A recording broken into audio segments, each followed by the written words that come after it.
Welcome back to Let's Do 2020. This week, we lost one of the greatest female justices our country has ever known. No, not Judy, she's fine. Ruth Bader Ginsburg. And as if the stakes for this election weren't high enough already, somehow they just got even higher. Everything that RBG stood for, truth, equality, fishnet gloves, is now on the ballot. And it doesn't matter how exhausted we are by 2020 already. You know who's not exhausted? Senate hypocrisy leader Mitch McConnell, who gets his never-ending energy from his never-ending jowls. Within an hour of Ginsburg's death, he released a statement saying that the Senate would definitely vote on a Supreme Court nominee from Trump. At least they're not spreading their beloved conspiracy theories like they did with Antonin Scalia's death in 2016. Recently, Trump has promoted conspiracy theories such as airplanes loaded with thugs were sent to the Republican National Convention, and Antifa forces were behind all of the fires going across the West. And that climate change isn't real because, quote, it'll start getting cooler, trust me, as if he's some warlock with the ability to see into the future. Well, at least half of that is true. Pretty sure at this point his staffers are just treating his daily briefings like a Mad Libs game. What do we tell him today? Okay, we need a noun, a verb, and a place. Okay, thugs are setting fire to the suburbs. All right, cool, we'll just let Fox News do the rest.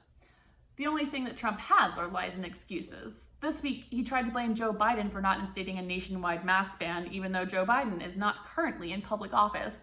Trump then tweeted a doctored video of the former VP playing "fuck the police" to a crowd, which I wish was real, but is not. And don't get me wrong, Joe Biden has plenty of faults, like the way he awkwardly tries to connect with minorities, and some of his decisions from the 90s, and his teeth.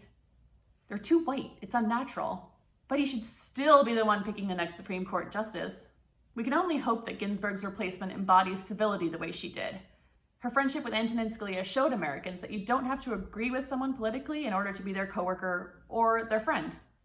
For more insight on the division amongst friends and neighbors in America, please welcome senior suburban correspondent Shelley Miller.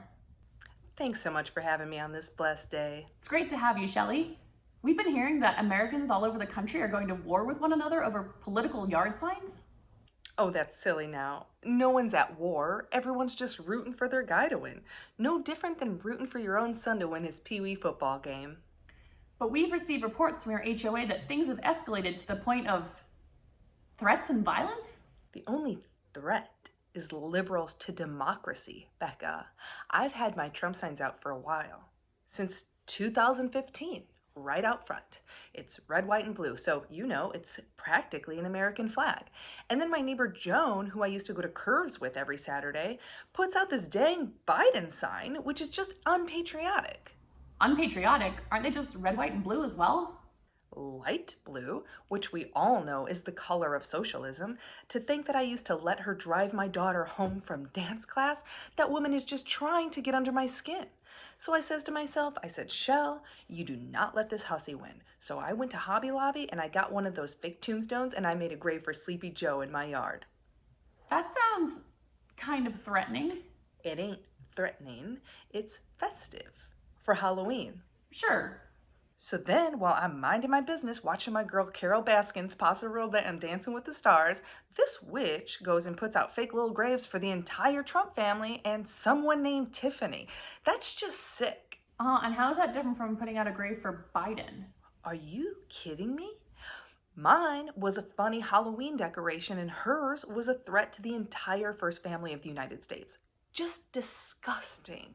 So then what happened?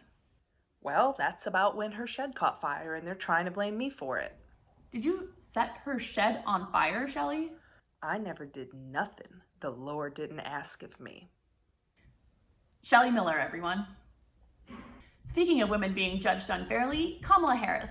The media is keeping with its tradition of judging women's clothing and now trying to read her shoe choices like tea leaves. Is she pandering to black voters by wearing Timbs? Is she trying to look cool to hipsters by wearing Chuck Taylors? She might be.